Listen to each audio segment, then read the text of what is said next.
Joliba Morning News. Mandat d'arrêt international contre Karim Keïta dans l'affaire du journaliste Birama Touré. L'ex-première dame Lobo Traoré reçoit les sortants de la 43e promotion de l'ENIA qui porte désormais le nom de son défunt mari Amadou Toumani Touré. Nous ferons également un tour en Tunisie pour vous parler des migrants malgré le marasme économique dans ce pays. Mesdames et messieurs, bonjour et bienvenue dans cette édition. Interpol a émis hier un mandat d'arrêt contre Karim Keïta, le fils de l'ancien président Ibrahim Boubacar Keïta. L'ex-député de l'Assemblée nationale du Mali est accusé dans l'affaire de disparition d'un journaliste. Plus de détails avec El Hadj Malik Guité.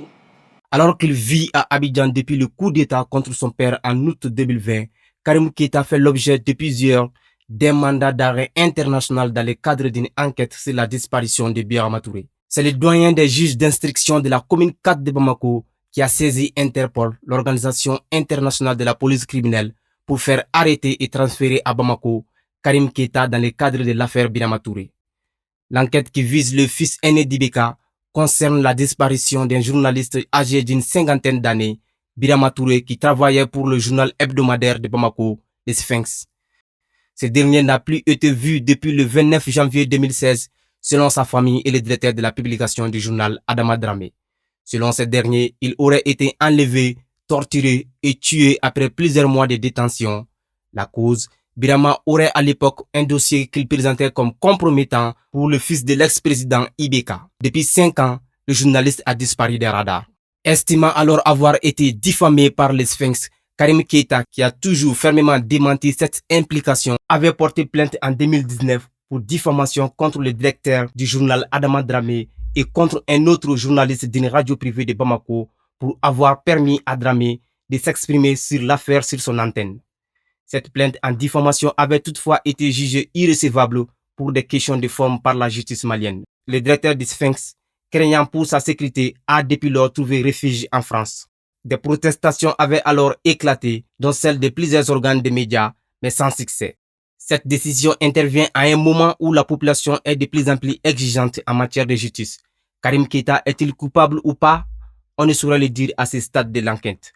Ce qui est sûr, la justice malienne est interpellée par rapport à la disparition de Birama Touré. Je vous en parlais dans les titres. La 43e promotion de l'école militaire interarmée porte le nom du général d'armée Amadou Toumani Touré. Les jeunes officiers ont été présentés ce lundi à la veuve du président ATT. Aruna Salia Kone pour le compte rendu. Ils sont 103 jeunes officiers dont 4 femmes et 14 personnels venant de 7 pays étrangers.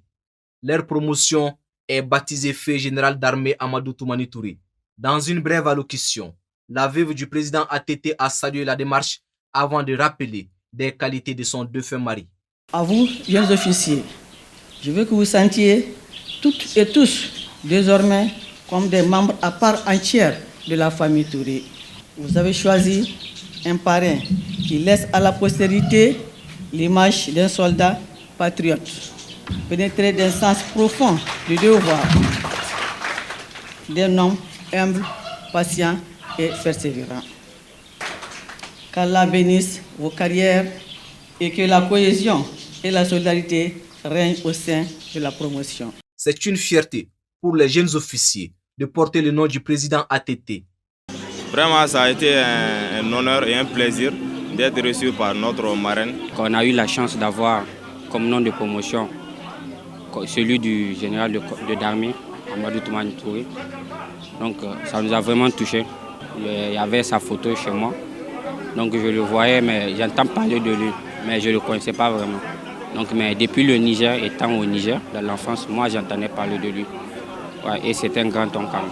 Ils ont remis 2 photos de la cérémonie de sortie de la promotion à Madame Touré en guise de souvenir. Il est à rappeler que le major de la promotion est une dame. Elle s'appelle Véronique Dako. Le Malimètre est un baromètre qui fait des sondages sur l'ensemble du territoire national sur les grandes interrogations de l'opinion. Selon leur dernier sondage, les Maliens préfèrent l'armée nationale à Barkhane et la MINUSMA. Les détails avec Aminata Chektal.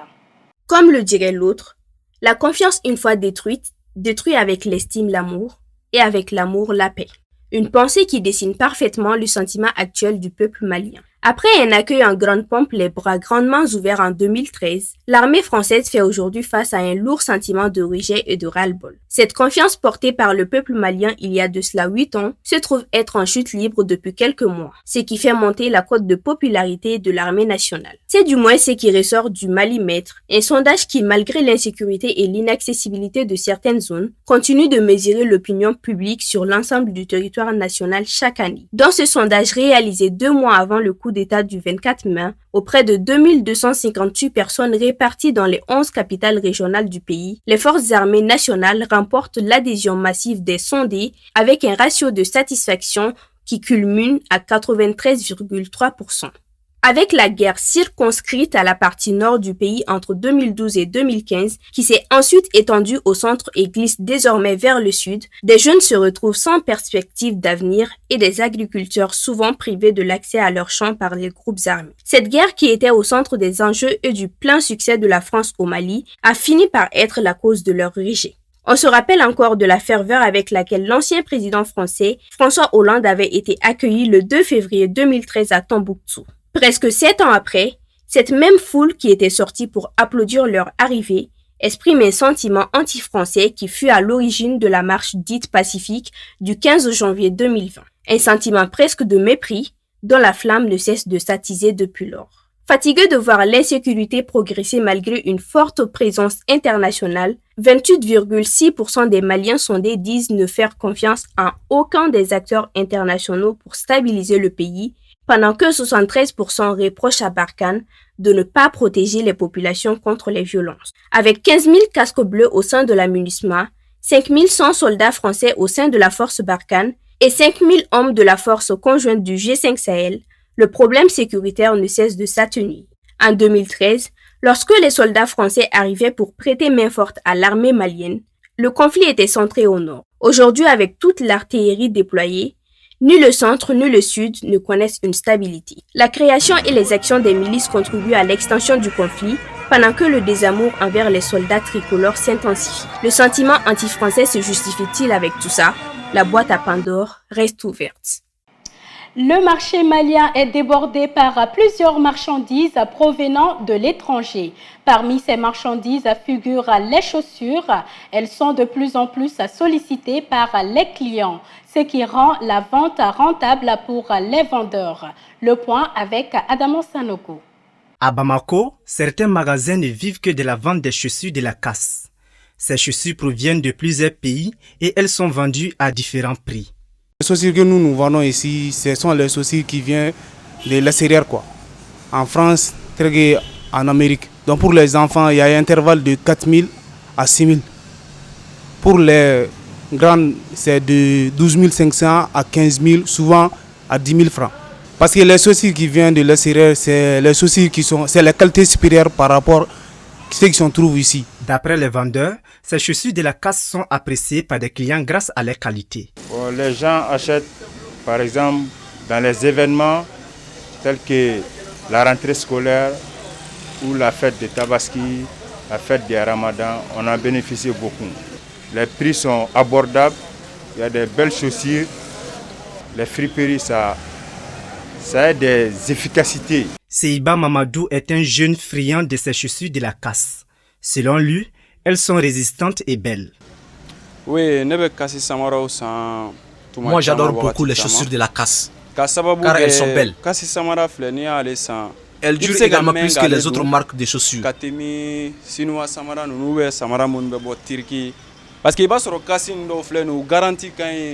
Même si ces chaussures sont appréciées par les clients, force est de reconnaître qu'ils se plaignent également de la cherté du prix, ce qui constitue une difficulté pour les vendeurs. Bon, les difficultés que nous rencontrons, c'est d'abord, il y a d'autres clients, ils viennent en sous-estant que vraiment le prix là, c'est cher. En plus de ces difficultés, les vendeurs de ces chaussures sont également confrontés à un véritable problème. C'est le transport des marchandises. L'image du jour nous conduit à la découverte de la place de l'Étoile Rouge à Cotonou, Bénin. La place de l'Étoile Rouge est un grand carrefour de la ville de Cotonou. L'Étoile Rouge, comme son nom l'indique, est un monument formé d'un cercle géant au centre duquel est dessinée une étoile à 5 branches peintes en rouge. À l'épicentre de l'étoile s'élève une tour surmontée par une statue d'un brave homme. Il a une arme à l'épaule, un fagot de bois dans la main gauche et une houe dans celle de droite. En 1974, le général Mathieu Kérékou, alors jeune militaire ayant pris le pouvoir par un putsch en 1972, adopte le marxisme-léninisme comme idéologie officielle de gouvernement et renomme le Dahomey en République populaire du Bénin.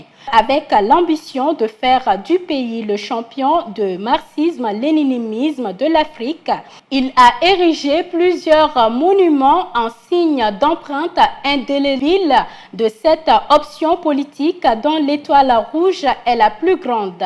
La place de l'Étoile Rouge a été construite à l'ère de la Révolution par les Russes dans les années 1975 et inaugurée par Kérékou. Durant toute la Révolution, cette place n'était pas accessible. Elle était réaménagée à chaque fois par les responsables du parti de la Révolution populaire du Bénin, en l'occurrence Romain Villon-Guézo, pour la fête des forces armées populaires. Suivons l'actualité internationale à présent avec Fanta Diarra.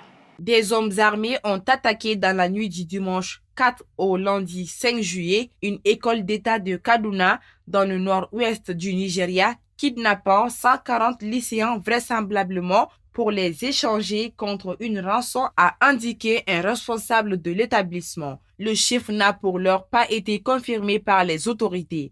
Au total, 165 lycéens dormaient dans le pensionnat du lycée Bethel Secondary School dans la localité de Chukun, mais les assaillants ont amené avec eux 140 élèves. 25 ont réussi à s'échapper, a expliqué à l'AFP Emmanuel Paul, un professeur de l'école. Les hommes armés ont escaladé le grillage pour pénétrer dans l'école, a-t-il rapporté, soulignant que tout indique qu'ils sont arrivés à pied. Il s'agit de la troisième attaque importante commise à Kaduna ces 3 derniers jours. Dimanche, au moins 8 employés d'un hôpital de cet État ont été kidnappés selon la police, bien que des sources locales affirment que 15 personnes ont été enlevées, dont 2 infirmières et leur bébé.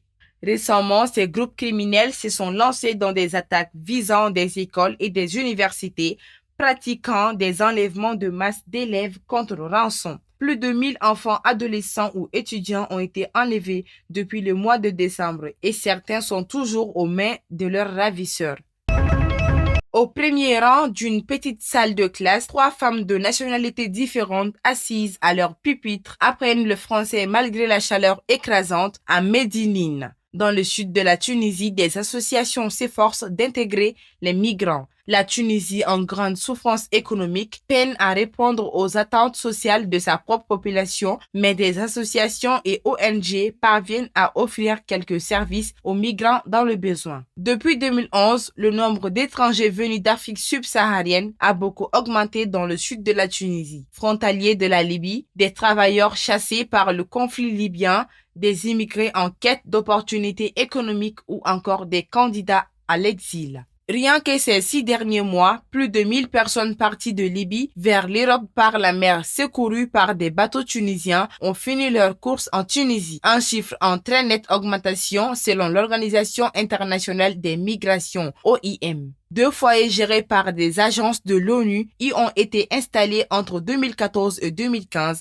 mais sont saturés. Face à cette situation, 8 associations dans le secteur médical ont créé ensemble en 2020 une organisation d'aide aux migrants. Dans la petite salle de classe où se déroule le cours de français, un échange s'opère entre les compétences de chacune. La Tunisienne Fatma, qui suit le cours avec des Africaines de l'Ouest, souhaite apprendre à parler le français pour rejoindre son frère en France. Je leur apprends l'arabe et elles nous apprennent le français, affirme Fatma.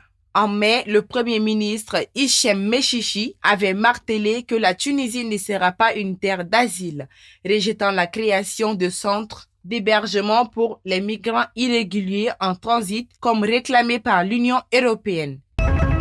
La ville de 210 000 habitants a également signalé 3 cas de contamination asymptomatique chez des ressortissants birmans. Selon les autorités sanitaires provinciales, les frontières chinoises sont fermées depuis 1 an. Ruili était avant les restrictions liées à l'épidémie, un point de passage important avec la ville de Muse, de l'autre côté de la frontière. Les autorités ont averti qu'elles réprimeraient sévèrement les passages clandestins de la frontière ainsi que les réseaux de passeurs et les personnes qui hébergent des clandestins. Elles n'ont toutefois pas lié spécifiquement le cas de Covid à d'éventuels transfuges birmans. Le coup d'état militaire du 1er février en Birmanie fait craindre une suite massive à la population à l'étranger au cas où les violences devraient s'intensifier. La mise en quarantaine de la ville a été proclamée pour 1 semaine. Les habitants n'ont pas le droit de quitter leur logement sans raison spécifique et seule une personne dans chaque foyer peut se charger du ravitaillement sur permission. La Chine, où le Covid-19 a fait son apparition en fin 2019, a pratiquement éradiqué l'épidémie dès le printemps 2020. Le bilan officiel dans le pays fait état d'un peu plus de 90 000 cas de contamination et de 4 000 morts. Fidèles téléspectateurs, c'est ce qui met fin à ce journal. Merci à vous de l'avoir suivi. Bonne suite de programmes sur Joliba TV News.